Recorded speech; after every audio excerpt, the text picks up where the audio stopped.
Bienvenue au podcast Kadampa. Ces balados, comme on dit au Québec, offrent des solutions pratiques pour les défis de la vie quotidienne et nous aident en nous guidant vers des états d'esprit plus calmes et joyeux. Dans chaque épisode, vous trouverez un court enseignement donné par divers enseignants bouddhistes Kadampa à travers le monde. Tous ces enseignements sont inspirés de la sagesse profonde de vénérable Geshe Kelsang Gyatso Rinpoche, un maître bouddhiste pour notre monde moderne, en espérant que ceci vous plaira.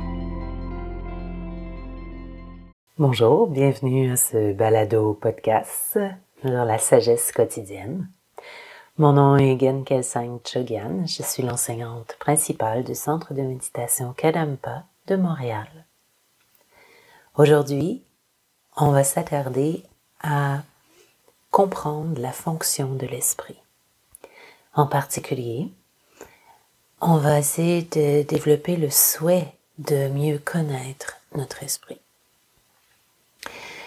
En ce moment, si on nous demandait qu'est-ce que notre esprit, on peut dire qu'on a une connaissance qui est très vague, pas très précise, très limitée de ce qu'est notre esprit. Si on nous demande ton esprit c'est quoi, ou comment fonctionne ton esprit, on répondrait peut-être mon esprit c'est en pointant notre tête, un peu notre cerveau, peut-être notre cœur. En fait, c'est comme si on a une conception que notre esprit est une partie de notre corps. Donc, notre connaissance de l'esprit est limitée et on peut même dire pas juste. Oui, il y a un lien entre notre corps et notre esprit, mais comme on va l'apprendre, notre corps et notre esprit sont deux entités qui sont différentes. Notre esprit n'est pas produit par notre corps, puis quand notre corps cesse, notre esprit ne cesse pas. Alors, pourquoi c'est si important de connaître notre esprit et sa fonction? C'est qu'il y a un lien entre notre bonheur et notre souffrance et notre propre esprit. Et qu'ignorer ce sujet et ne s'intéresser qu'à la connaissance extérieure, matérielle, physique ou des choses, nous amènera jamais à être vraiment heureux. Alors, qu'est-ce que Bouddha a à dire sur l'esprit? Alors, on peut dire que Bouddha, c'est comme un spécialiste ou un maître de l'esprit, qui a maîtrisé son propre esprit. Il a lui-même réalisé la nature pure de son esprit et atteint une libération définitive de la souffrance et un bonheur pur et permanent. On dit dans le bouddhisme la pleine illumination. Et dans sa compassion, dans son désir que tout le monde soit libre de la souffrance sans exception, fasse expérience du bonheur, Bouddha il nous encourage à apprendre à connaître notre esprit et à réaliser notre propre esprit pour qu'on puisse aussi atteindre un véritable bonheur. Pour ce podcast, j'ai particulièrement utilisé un livre de mon enseignant Geshe Kelsang Gyatso qui s'intitule « Comment transformer votre vie ». Et dans ce livre, il y a un chapitre qui nous invite à comment développer et maintenir un esprit paisible. Geshe Kelsang dit que le bonheur et la souffrance font partie de l'esprit. Le premier, le bonheur, c'est un sentiment de joie. Et le second, la souffrance,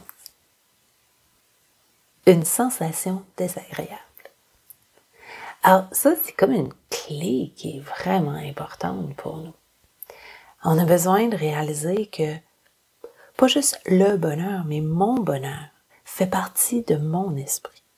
C'est la partie de mon esprit qui est un sentiment de joie et qui est toujours associé à une expérience de paix mentale. Alors que la souffrance, ma souffrance, peu importe comment on dit, je suis frustrée, je me sens seule, je suis inquiet. À chaque fois qu'on fait l'expérience de la souffrance, c'est toujours une référence à une sensation désagréable. Et une sensation désagréable, ça fait partie de l'esprit. Alors il dit ensuite, puisque le bonheur et la souffrance font partie de l'esprit, si nous voulons éviter la souffrance et trouver un vrai bonheur, nous devons comprendre la nature et la fonction de l'esprit. Moi, quand je lis comme ça, j'aime bien ça, mettre ça au jeu. Comme ça, c'est plus personnel. Hein?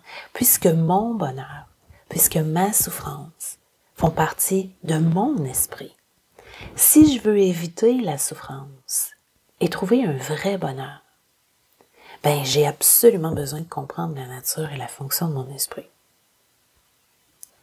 Alors,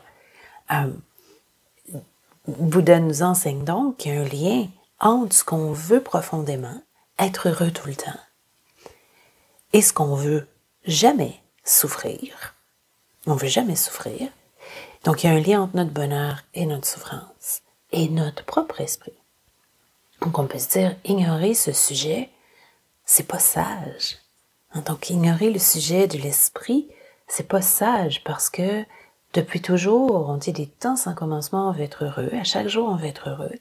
Puis, on ne voudra jamais souffrir. Mais on n'a comme pas le choix. Notre bonheur est très fragile, très temporaire, un peu comme un éclair dans le ciel. Puis notre souffrance, elle, ben, qu'on le veuille ou non, à chaque jour, on a des sensations déplaisantes dans notre esprit. Donc, on ne veut pas ignorer ce sujet-là. Mais comment on va s'y prendre? C'est là où Bouddha, notre spécialiste de l'esprit, va nous aider.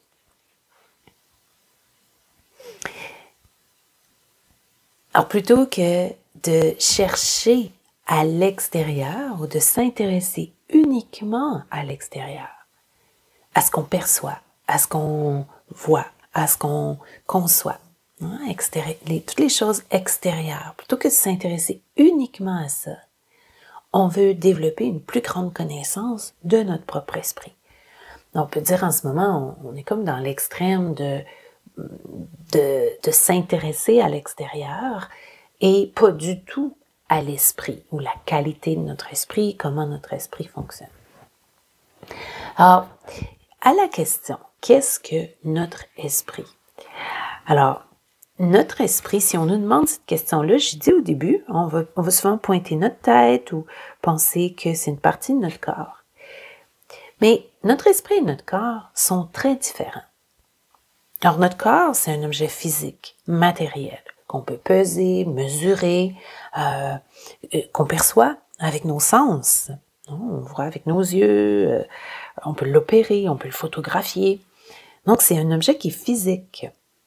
Alors que l'esprit, et là, c'est intéressant, notre esprit est une chose qui est vide comme l'espace. Donc, la nature de notre esprit, c'est une chose qui est vide comme l'espace. Ça nous demande de réfléchir en profondeur. Une chose qui est vide comme l'espace, ça infère que c'est toujours dépourvu de caractéristiques physiques et matérielles, de forme ou de couleur. Alors, notre esprit est par nature une chose vide comme l'espace. Alors, on ne dit pas que l'esprit, c'est l'espace. On utilise l'espace pour comprendre une caractéristique de l'espace qui est d'être vide. Ce qu'on peut voir, on voit un espace dans une pièce, un vide, on voit l'espace dans le ciel qui est sans limite, sans fin. Alors, la nature de l'esprit, sa caractéristique, sa nature, c'est une chose qui est vide comme l'espace. Toujours dépourvu de caractéristiques physiques, matérielles, de forme ou de couleur. Alors là, il faut réfléchir, parce que c'est pas un objet qui va apparaître à nos sens, c'est pas un objet qu'on peut mesurer, c'est pas une forme, c'est pas un objet de la connaissance pour nous en ce moment. Alors une chose vide comme l'espace, toujours dépourvue de caractéristiques physiques et matérielles de forme et de couleur. L'esprit, c'est pas le véritable espace, parce que l'espace possède une forme, une couleur. peut être clair le jour, peut être sombre le soir. Mais l'esprit n'a jamais une forme, jamais une couleur. Alors, ça, c'est la nature de l'esprit. Et là, ici, on a une invitation. Alors, les mots que j'utilise, ce sont les mots de Geshe Kelsang Gyatso Rinpoche. Et pour moi, ces mots, ils sont très touchants parce qu'ils viennent de son expérience. Alors, juste se répéter ça. Mon esprit est par nature une chose vide comme l'espace. On essaie de contempler ça, de réfléchir à ça, pour connaître ou comprendre notre esprit davantage. Alors ça, c'est une première partie. La nature de notre esprit est sans forme. Et donc, notre corps et notre esprit sont deux entités différentes. Et ça, c'est important à plusieurs niveaux, pour plusieurs raisons, de comprendre ça. Parce que, premièrement, on a vu, le bonheur et la souffrance dépendent de l'esprit. Alors, bien sûr, c'est important, mais aussi parce que quand une manière de prouver ça, c'est de penser que notre corps peut, si c'était la même entité, si notre corps était actif, notre esprit serait nécessairement peut-être agité. Alors, si on fait de la course, pourtant on peut dire, non, je fais de la course, puis moi, j'ai un esprit qui est détendu, ça me relaxe. Puis aussi, on peut dire, je peux être couché dans mon lit, donc mon corps est complètement inactif, immobile, mais on sait très bien que mentalement, quand on se réveille la nuit, on n'est pas capable de se rendormir, notre corps ne bouge pas beaucoup, mais notre esprit, lui, est super actif et très agité. Alors, les deux peuvent être, on peut avoir des expériences très différentes. Bouddha, il nie pas qu'il y a un lien entre notre corps et notre esprit. Bien sûr, si on prend soin de notre corps, qu'on essaie de le maintenir, de bien l'alimenter, de le reposer, d'en prendre soin, de le bouger, ça va être plus favorable, un équilibre physique. De la même manière, si on prend soin de notre esprit, de le calmer, de l'apaiser, il va y avoir aussi un lien entre notre corps et notre esprit. Peut-être une influence positive, moins de stress, un esprit plus calme, plus paisible, un esprit moins stressé, va produire peut-être un corps qui est plus détendu. Mais néanmoins, ils sont quand même deux entités différentes. Alors, Bouddha ne rejette pas qu'il y a un lien entre notre corps et notre esprit. En ce moment, notre esprit habite notre corps. Alors, on peut dire si on habite un endroit, c'est important d'en prendre soin si on veut bien y vivre. Alors, notre esprit est comme un oiseau qui habite un nid, notre corps étant le nid. Alors, si on prend soin du nid pendant que l'oiseau habite le nid, c'est plus favorable. Ça peut avoir un effet bénéfique sur l'esprit, sur nous. Mais à un moment donné, l'oiseau va quitter le nid pour aller vers un autre nid. C'est que notre esprit n'est pas un produit de notre corps. Quand notre corps notre corps est toujours en train de vieillir, de se désagréger, de se transformer pour éventuellement cesser complètement d'être fonctionnel. Mais à ce moment-là, notre esprit va quitter notre corps. Notre corps ne produit pas notre esprit. C'est deux entités différentes. Il y en a un qui est matériel, l'autre qui est sans forme. Une chose, par nature, une chose vide comme l'espace. Alors, quand le corps cesse, l'esprit, il cesse pas. Alors ça, c'est une autre chose à réfléchir. Parce que si vraiment on réfléchit à ça, on va voir que c'est important de prendre soin, je fais ça, de l'oiseau, pas juste du nid. Parce que ce qui reste pour nous, après le moment de la mort, notre esprit continue. Puis, qu'on le veuille ou non, on continue de vouloir être heureux puis pas souffrir. Donc, ces points, pour moi, ils amènent comme une importance. C'est comme si ça donne une importance à connaître son esprit. Parce que le bonheur et la souffrance viennent tous deux de l'esprit. Et aussi, notre corps va cesser, mais notre esprit, lui, va demeurer. Un autre aspect important de ce sujet, on a parlé de la nature de l'esprit, maintenant la fonction de notre esprit. Alors c'est très intéressant. On va voir en fait que s'intéresser à la fonction de notre esprit, c'est ça, comment notre esprit fonctionne, les états d'esprit qui ont de la valeur, ceux qui n'en ont pas, c'est ce qui va donner tout son sens à notre vie. Donc commençons avec la fonction de l'esprit. Là, je vais lire d'un autre livre de Geshe Kelsang Gyatso qui s'appelle Miroir du Dharma. Alors, on avait déjà la nature de l'esprit qui venait de ce livre. Maintenant, la fonction de l'esprit.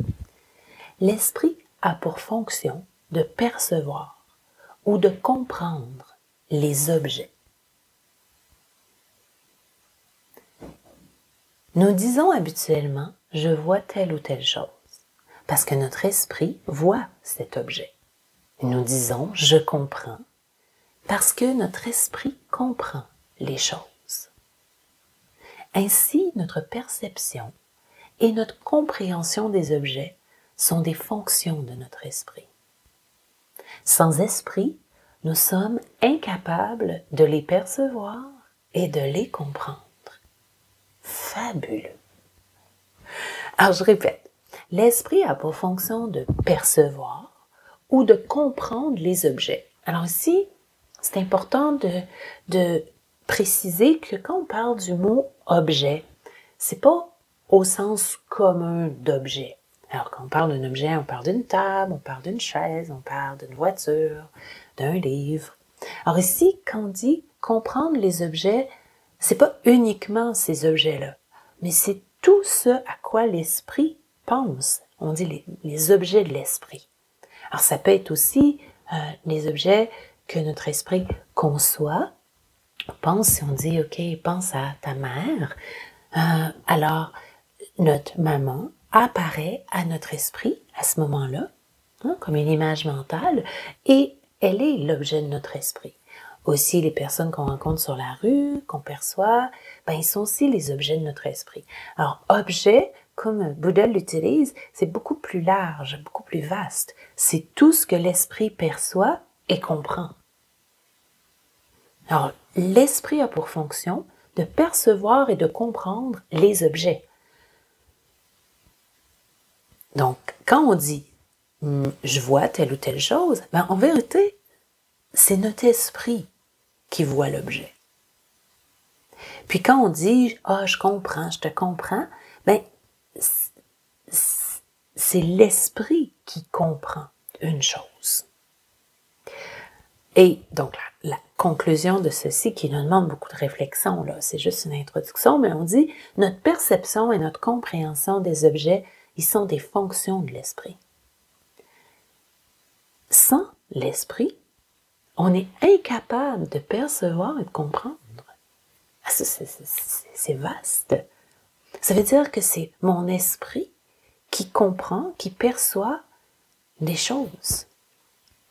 Et que sans esprit, en fait, il n'y a rien qui n'est pas perçu ou compris par mon esprit. Tout ce que mon esprit perçoit, comprend, c'est ce que je connais, c'est ce qui existe pour moi. Elle est un peu plus en profondeur avec ce sujet, parce que, il y a un lien entre notre esprit et notre monde. On va y revenir tout à l'heure. Alors, une autre fonction principale de l'esprit, Geshe Kelsang dit « imputer les choses » est une autre fonction principale de l'esprit. Donc, imputer, c'est la partie de notre esprit qui nomme. Imputer. Imputer les choses, c'est ça que notre esprit fait tout le temps. On est toujours en train d'imputer, de nommer. Je reprends avec les objets extérieurs, mais on peut dire on est en train de nommer, imputer. Il y a quelqu'un qui rentre dans la pièce. Ça c'est froid, ça c'est chaud, ça c'est beau, ça c'est laid. Alors notre esprit impute, nomme, comme met des étiquettes. La suite, Donc, imputer les choses est une autre fonction principale de l'esprit. Sans nom, donc sans être imputé, les choses ne peuvent exister. Les noms sont imputés par l'esprit en pensant ceci et ceci. Ainsi, les choses existent seulement parce que l'esprit les impute. Grâce à cela, nous pouvons comprendre que tout, même le monde, est créé par l'esprit. Il n'y a pas de créateur autre que l'esprit. Et Geshe Kelsang dit, avec sa grande bonté et ses encouragements, pleins de sagesse, il dit cette vérité n'est pas difficile à comprendre si on l'examine avec un esprit positif. Alors, ce qui vient d'être partagé, c'est extrêmement profond. Mais pour moi, c'est une des plus grandes motivations à vouloir comprendre comment mon esprit fonctionne, à vouloir utiliser ma vie humaine pour prioriser la connaissance, l'entraînement de mon esprit. Alors, maintenant, juste pour conclure, on peut penser, je reviens dans comment transformer votre vie, Geshe Kelsang dit que c'est très important d'être capable de distinguer les états d'esprit perturbés des états d'esprit paisibles. Bien sûr, si notre esprit est perturbé, on est malheureux, même si les conditions extérieures sont bonnes. Et si notre esprit est paisible, on est bien parce que c'est la cause du bonheur, même si les conditions extérieures ne sont pas parfaites. Donc si notre esprit, si on a des états d'esprit qui troublent notre paix intérieure, comme la colère, la jalousie, nos désirs incontrôlés, on les appelle des perturbations mentales, mais c'est la cause principale de notre souffrance. Alors, tous nos mal-être, toute notre souffrance, elles viennent des parties de l'esprit qui perturbent ou agitent notre esprit et qui font que notre esprit fonctionne, mais un peu pour nous rendre malheureux.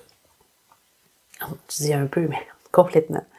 Alors, on dit c'est la cause principale de la souffrance. Mes propres états d'esprit incontrôlés, c'est ça qui produit ma souffrance.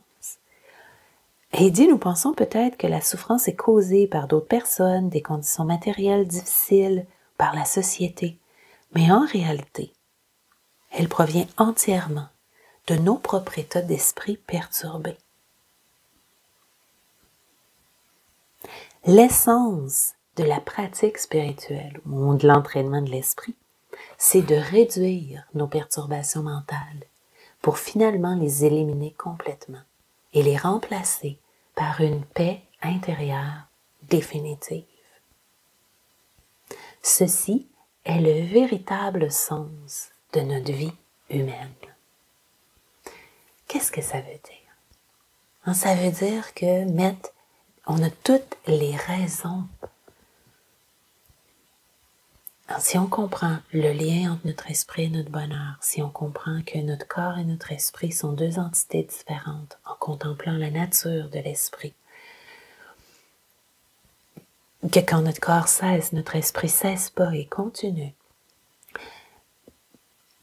Si on comprend que la fonction de notre esprit, que notre esprit fonctionne pour percevoir, comprendre les choses et que si notre esprit est incontrôlé et contrôlé par les perturbations mentales, jamais on va être libre de la souffrance parce que la cause de la souffrance demeure dans notre esprit. D'un autre côté, la cause de notre bonheur, elle est aussi dans notre esprit. La paix intérieure, elle est possible pour tous les êtres. Donc, on peut se poser la question. En fait, mon encouragement, ma suggestion, c'est qu'il ne faut pas ignorer le sujet d'utiliser notre vie pour comprendre la nature, la fonction de notre esprit et s'intéresser à quelle est la qualité de mon esprit maintenant. De reconnaître les états d'esprit qui produisent l'agitation, qui perturbent mon esprit, qu'on appelle les perturbations mentales, qui sont la cause de toute ma souffrance, qui font que tout ce que je perçois est entravé ou troublé par ma paix, par disons, les négativités dans mon esprit, et que la paix intérieure, mon potentiel d'atteindre la paix intérieure, il est toujours possible, et d'apprendre à cultiver et développer les états d'esprit positifs, vertueux, cause d'un véritable bonheur, qui fait qu'on peut s'entraîner de cette manière va faire en sorte que notre vie peut devenir une voie libératrice. Et la suggestion est de prendre ce sujet à cœur et s'intéresser particulièrement, ou en s'intéressant particulièrement aux enseignements de Bouddha. On peut retrouver les enseignements dans les livres vraiment accessibles de Geshe Kelsang Gyatso, ou recevoir des enseignements pour approfondir ce sujet. On peut trouver un centre Kadampa près de chez nous et recevoir des enseignements qui nous aident à débuter notre démarche dans connaître notre esprit et entraîner notre esprit. On appelle ça l'entraînement spirituel ou la voie spirituelle. Et ce qui va donner toute la valeur à notre vie humaine. Ok, j'espère qu'on a pu recevoir quelque chose qui nous inspire, qui nous touche et qui peut nous aider dans notre vie. Au prochain balado, on peut apprendre d'autres sagesses pour notre vie quotidienne. Merci beaucoup. Si vous vous sentez inspiré par ce podcast, suivez le lien dans la description de l'épisode et plongez plus profondément dans la sagesse intemporelle du bouddhisme moderne Kadampa. Pour aider d'autres personnes à découvrir cette sagesse, vous pouvez laisser une note 5 étoiles à notre chaîne ou simplement partager ce podcast autour de vous. Merci de votre écoute. Nous avons hâte de vous retrouver dans le prochain épisode des Balados Kadampa.